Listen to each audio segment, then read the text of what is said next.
Hello, friends, and welcome to this December of 2024 astrological preview. My name is Jenny Sellers. I am the creator and founder of True North Empowerment, a holistic energy company that is geared towards helping you understand more about the energy that exists outside of the physical form, be that chakras or astrology, and how it all shows up for us here in this physical world so that we can be better prepared about how to walk through whatever's coming next. So, welcome again to this December 2024 preview. There's a lot going on as per usual, but it's kind of a juicy month to kind of just settle in. And so, what even does that mean? Um, as we step out of Scorpio season and into Sagittarius season, which happens at the end of November, so November 21st to be exact, is when we take our last kind of sip of the emotional tides that come with Scorpio season, and we really start to focus on integrating what it is that we've learned prior to this Scorpio season in the astrological year. So I would invite you to kind of take a moment to look back from the March timeframe all the way up until November 21st of 2024 and really kind of look back over the year, the astrological year, and really figure out what lessons stick out for you. What have you learned? What have you walked through? How have your challenges really kind of transformed you? And as we step into Sagittarius season, we then get the opportunity to take what we've integrated about the lessons and the challenges and the things that we've walked through. And through that integration, we then transmute that into usable energy to help others. Sagittarius is the final fire sign of the zodiac calendar. So as we step out of Scorpio and into Sagittarius, we're really looking at how do we feel motivated to take action? How do we feel motivated to expand our views outside of just ourselves? How do we bring people along for the ride? How do we help others? How do we serve others? What can we give from the experiences and the lessons we've learned to help other people as they go through their own challenges and experiences? Sagittarius is the sign that encourages us to really think big. It's the sign that is tied to larger worldviews. It's tied to theology, faith, spirituality, travel, anything that really opens the mind up beyond the experience of the self. And so that's the energy that we're going to be walking through from the end of November all the way through until kind of three-quarters of the way through December, before we then step into Capricorn season, which is the earth energy of grounding in those lessons and in those larger worldviews and really coming up with a plan of action. Capricorn is all about to-dos. It's all about form and foundation and structure and a plan for the path ahead. I am a Capricorn sun. I know that through and through. That is a part of my DNA. So this time from the end of November until the 21st-ish, actually 22nd-ish, 23rd-ish of December is Sagittarius season. So we're looking at larger thoughts and perspectives is what we're doing. So points to highlight throughout December 2024. If we look at what we have energetically happening, there's a lot of fire energy again because we are in Sagittarius season, but there's also this like checkpoint along the way as planets move into Sagittarius or move into other areas that are Earth signs. And so we've got this lovely kind of combination of fire energy that's then being infused by the ground. And so we might not necessarily be off to the races during this Sagittarius season because of some of the other things that are happening in earth signs during this transit of the sun through Sagittarius, which is wonderful because how often in life do we end up five steps down the road and realize, whoops, I might have made a few errors or a few wrong turns along the way. And so now I have to kind of go back and course correct.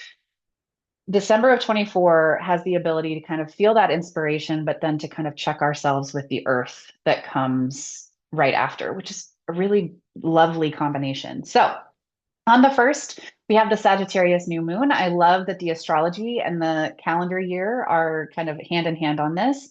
New moons are a time each month where we get to set intentions for how we want to express this sign of the zodiac. So, what intentions do you have for doing that work of integration and then transmuting it into action and broader perspectives for the path ahead?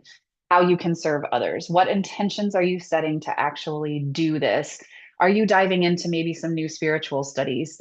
Are you thinking of faith in a different capacity than you might have before? Are you making plans to travel to a new place that you've never been to, experiencing new cultures? Are you thinking of maybe taking yoga classes or things that open up the mind, body, and heart? Whatever it is, Sagittarius is kind of at the core. What intentions do you want to set? Throughout that first week of December, we do have a lot of oppositions happening in the sky.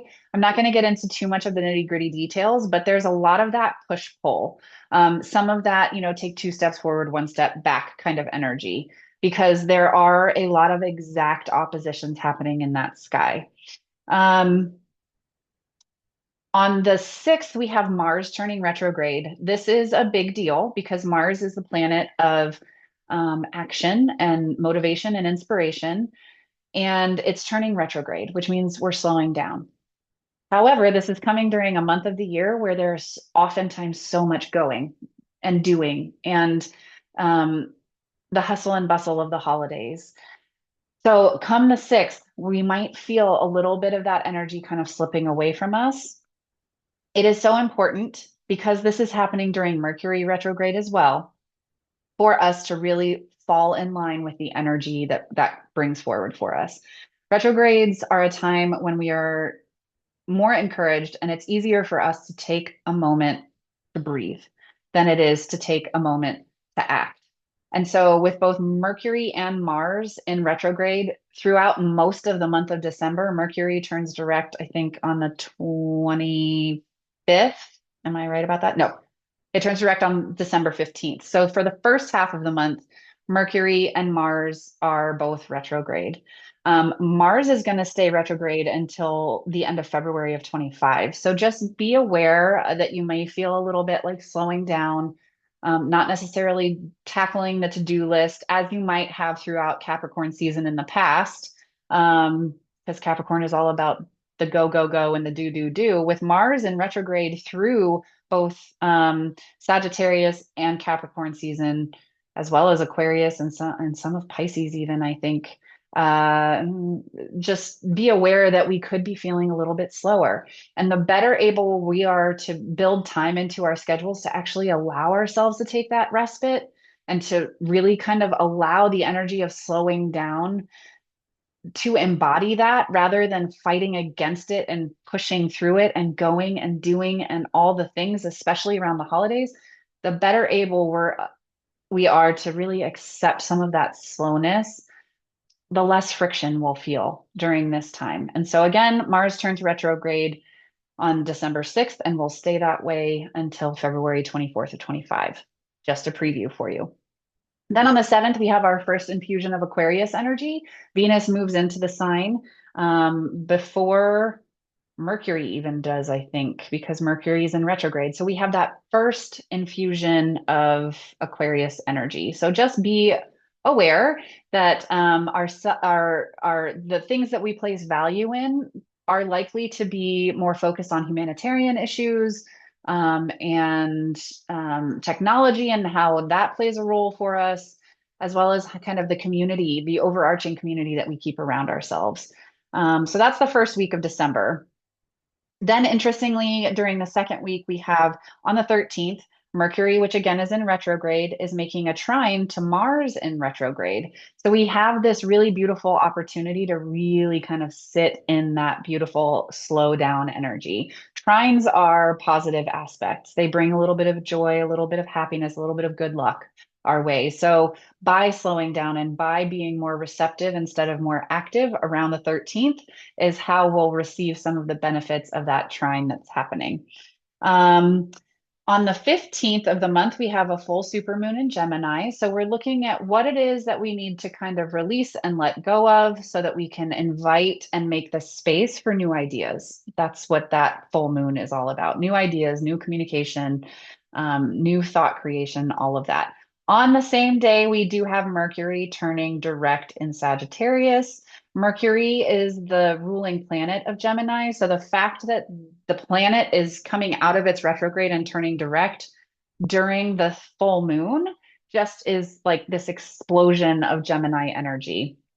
And so be aware of that on the 15th. Some of those new ideas may come to the surface. Again, taking the time around the 13th to really feel into some of that and slowing down and allowing some of that stuff to percolate inside of you will allow for a smooth transition during this full moon on the 15th. On the 21st, the sun moves into Capricorn. Happy birthday, my fellow Caps. It is our time of the year. So, everything we talked about at the top of the video, the to-do list, the foundations, the structures, the how of doing what it is that you want to build, craft, and create. This is the perfect time to plan for the calendar year ahead. Um, on the 23rd, with the sun being freshly in Capricorn, I do want to point out that it's going to form a square or a 90-degree angle, which can be an abrupt transition for us to the lunar nodes. And the lunar nodes are the mathematical points in the sky where the eclipses happen. Um, and they stand for like if you think there's the north node of the moon and the south node of the moon. And so the south node represents what we feel comfortable in. It's our comfort zone area. But the North Node is where we're headed in this life. It's the thing that forces us to step outside of our comfort zone. And with the sun forming that abrupt angle to the nodes, just know that around the 23rd, we may be feeling a little conflicted on knowing where it is that we want to go but not really sure how to get there, while also feeling more pulled towards staying in the comfort zone. But it is a time to push through that and to get outside of the comfort zone. So just be aware of that around the 23rd. Um, and then throughout the remainder of the month, we do have more squares happening. So again, just some abrupt changes, abrupt transitions. Just be aware that if those kind of pop forward for you, it's all on time. And then on the 30th, we have the new moon in Capricorn. So this is the perfect time, again, to really set intentions for how it is that you want to move forward in the calendar year. I love so much that the new moon in Capricorn, when we can plan, when we can set intentions for how it is that we want to bring forth our dreams, and what we're striving for and how we can meet those goals that we're setting for ourselves is coming right at the end of the calendar year in preparation for the new year. So we are bookended on both ends of December with the Sagittarius new moon and the Capricorn new moon. That could not be the more perfect way to end the year. So good luck, have a good one, and I will see you next month.